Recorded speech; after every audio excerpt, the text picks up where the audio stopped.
Masood Javed sir, अल माजिन उमरा ज़ियारत tours and travels से मैं आपका इस्तकबाल करते हैं। वेलकम टू अल माजिन उमरा ज़ियारत टूर्स एंड ट्रेवल्स।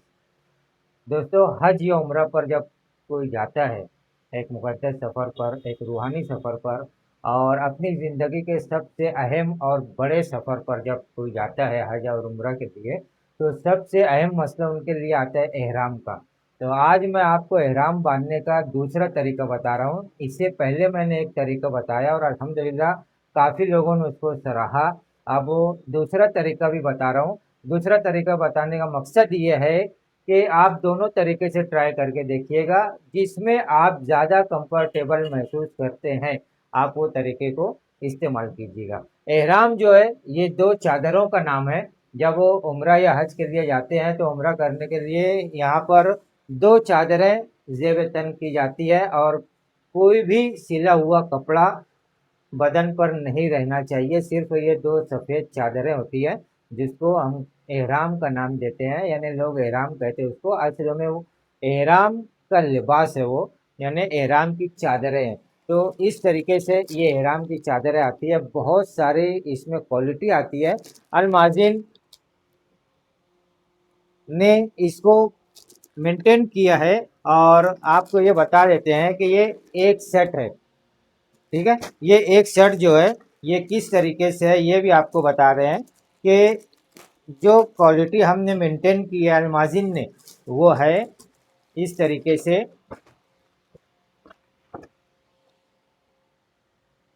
टावल वाला।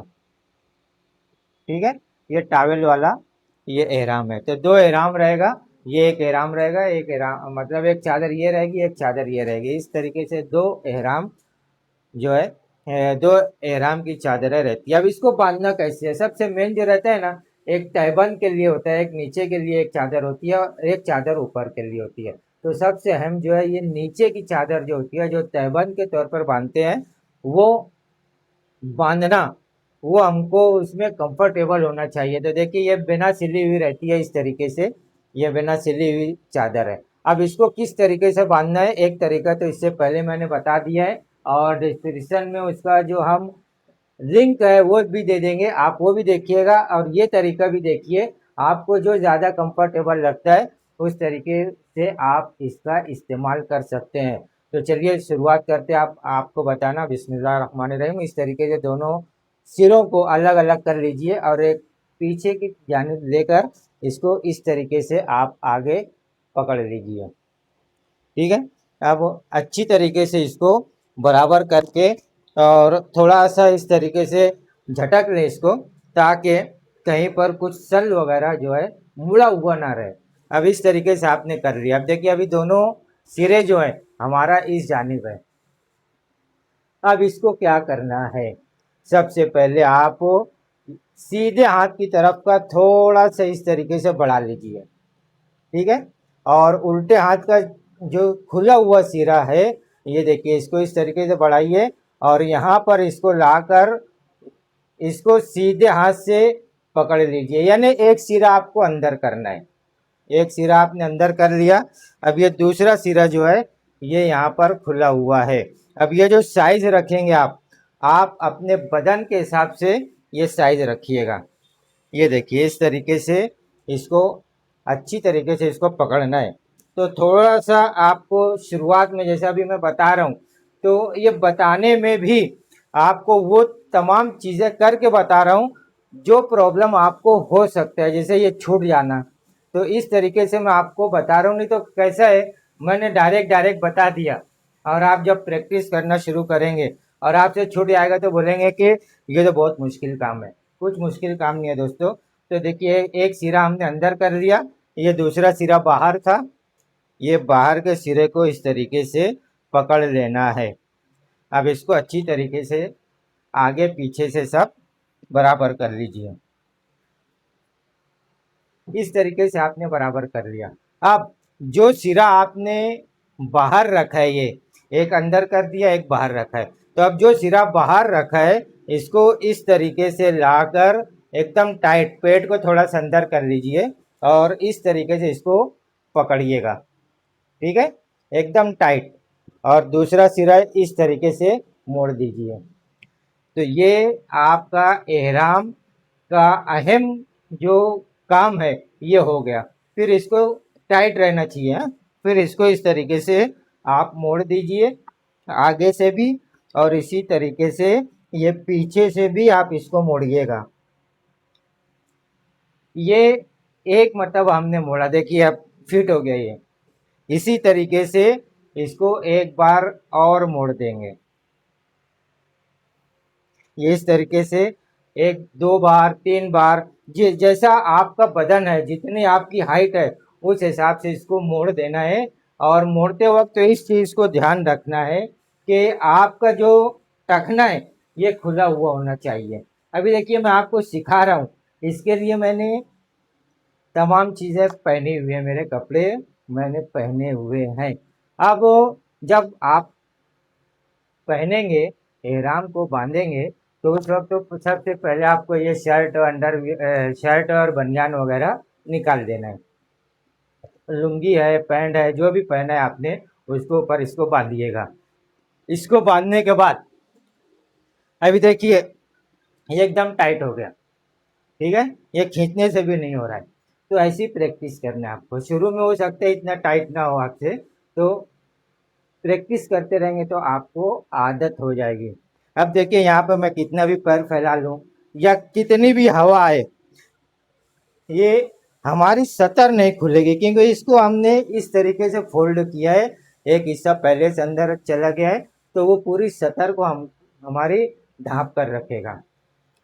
उसके बाद ये बेल्ट है, ये बेल्ट जो है इसको इस तरीके से लेकर यहाँ पर हम बांध लेंगे। ये देखिए इस तरीके से बेल्ट को हमने बांध लिया। अब इस तरीके से जब बेल्ट बांध लेंगे तो ये और टाइट हो गया, ठीक है। अब इसके अंदर मुख्तलिफ जेब होते हैं, इसको अपनी ज़रूरत की चीज़ें इसके अंदर रखने के लिए, दवाइयाँ वगैरह रखने के लिए, या अपने मोबाइल रखने के लिए, या पासपोर्ट और जो वीज़ा होता है उसकी कॉपी रखने के लिए, ये सब पॉकेट का इस्तेमाल करेंगे।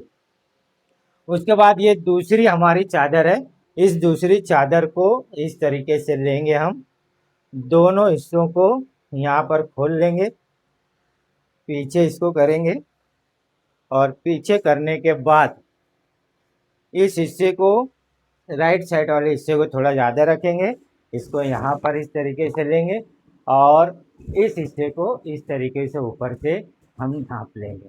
यहाँ से इधर से निकाल लिया हमने और इसको, ताकि अच्छी तरीके से ये हम ढाँप सके, तो इसको इस तरीके से ढाँप लेंगे। तो ये ऊपर की चादर के इतना मसला नहीं होता, जिसको जैसे समझ में आए उस हिसाब से इसको बांध सकता है, वियर कर सकता है। और जो मैंने बताया खास तहबंद का, तो ये तहबंद इस तरीके से बांधना चाहिए। और मैंने इससे पहले जो तरीका बताया वो तरीका और ये तरीका, दोनों तरीके आप अच्छी तरीके से देख लें, और फिर जिसमें आप ज़्यादा कंफर्टेबल महसूस करें तो उस हिसाब से आप इसको बांधना सीखें, प्रैक्टिस करें, और जो ज़्यादा कंफर्टेबल लगे उसमें आप जो है वो कंटिन्यू उसको अपने घर पर पहनकर जो है पहले प्रैक्टिस कर रहे हैं। जिसमें ज़्यादा कंफर्टेबल रहेगा वो तरीका आप उम्रा के वक्त, जब उम्रा करने जाएंगे तो उस वक्त उस तरीके से आपको पहनना है, ताकि आपको किसी किस्म का कोई प्रॉब्लम ना हो। अब जैसा मैंने बताया कि जब आप एहराम की चादरें पहनना शुरू करेंगे, जो तहबंद पहनना शुरू करेंगे, तो उससे पहले अपनी शर्ट या जो भी आपने कुर्ता वगैरह पहना है उसको निकाल देंगे, और बनियान वगैरह अगर कुछ है तो उसको निकाल देंगे ना, ऊपर बदन खुला हुआ चाहिए। दूसरा इसमें एहतियात ये करना है कि जब आपने इसको बांध लिया, तो बांधने के बाद आपने जो भी लुंगी पहनी है, पैंट पहनी है या अंडरवियर वगैरह पहनी है, वो सब निकाल देना। आपको कोई भी सिला हुआ कपड़ा इसके अंदर नहीं चाहिए। ये दो चीज़ों को आपको बहुत ध्यान देना है कि सिला हुआ कपड़ा नहीं चाहिए, वरना आपके ऊपर दम लग सकता है। और साथ ही साथ अब आपने ये तमाम चीज़ें हटा दी हैं, ठीक है, कोई भी सिला हुआ कपड़ा अब आपके बदन पर नहीं है। यही दो चादरें आपकी जो एहराम कहलाएगी। और जब तवाफ करने लगेंगे तो दोस्तों, जैसा कि अभी मैंने बताया था आपको कि ये जो चादर आपने इस तरीके से की है, ये इस तरीके से जो चादर की है आपने, तो तवाफ के वक्त ये ऊपर की जो चादर है ना, उसमें से अपने सीधे हाथ को निकाल लेना है। ये जो आपका सीधा हाथ है, ये इसको इस तरीके से निकाल लेंगे और सीधा हाथ जो है ये बाहर रहेगा। ठीक है, ये सीधा हाथ बाहर रहेगा। तो इस चीज़ को भी आपको ध्यान देना है तवाफ करते वक्त।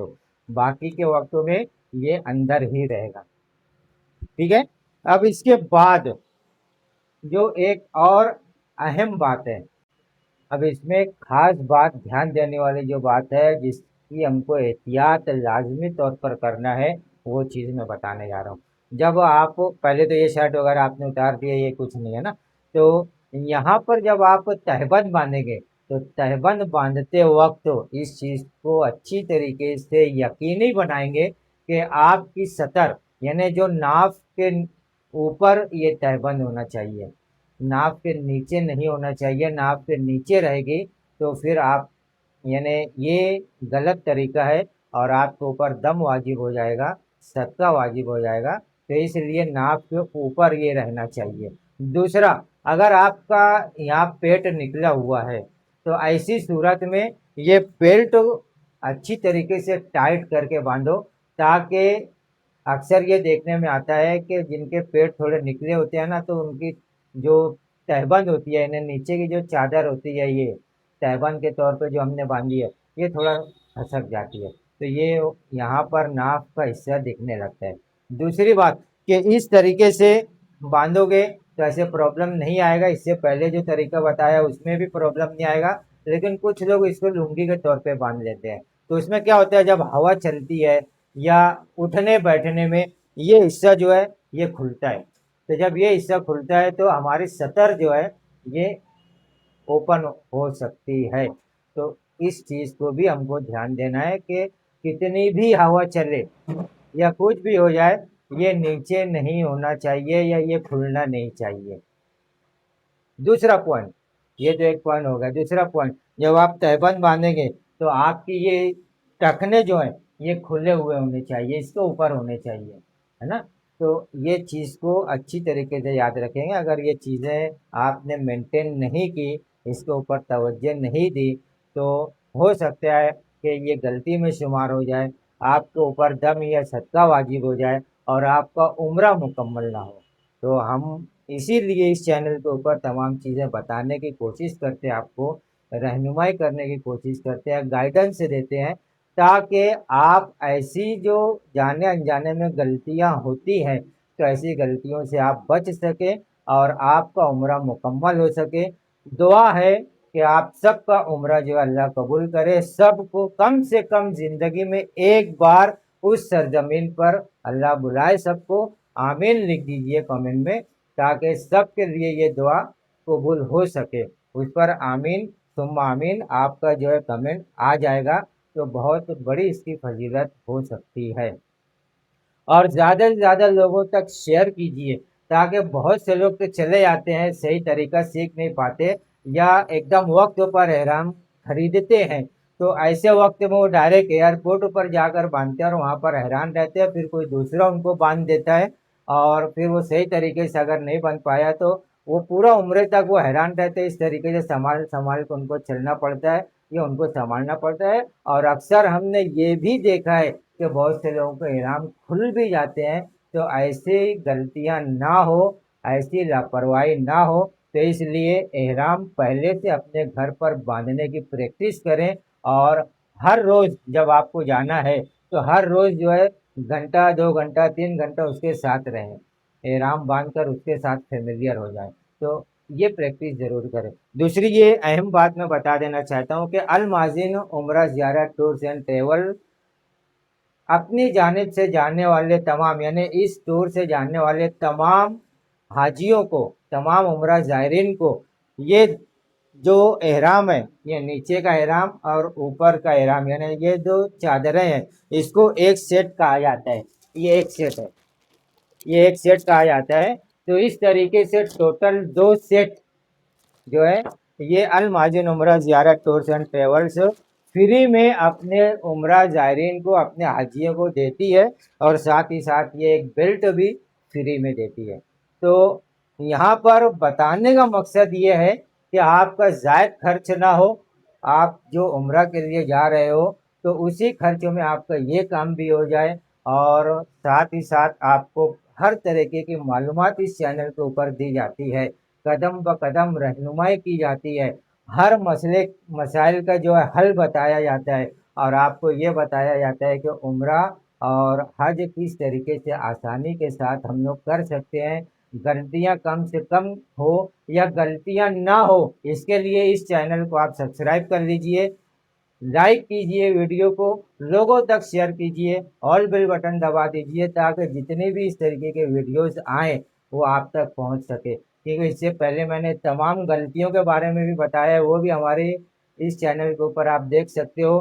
कौन सी मेडिसिन लेकर जाना है वो भी हमने बताया है, वो भी देख सकते हो। और इसी तरीके से हर किस्म की रहनुमाई करते रहेंगे इंशाल्लाह। तो आप ज़रूर ब ज़रूर चैनल को सब्सक्राइब करें, ऑल बेल बटन दबाएं, वीडियो को लाइक करें, और दूसरों तक इसको शेयर करने की कोशिश करें, ताकि किसी से भी उम्रा और हज के दरमियान गलती ना हो, और उनका उम्रा और हज अच्छी तरीके से, सही तरीके से, मुकम्मल तरीके से मुकम्मल हो सके। और दुआओं में एक दूसरे को याद रखना ये भी बहुत ज़रूरी है। तो चैनल को सब्सक्राइब ज़रूर करके शेयर कीजिए।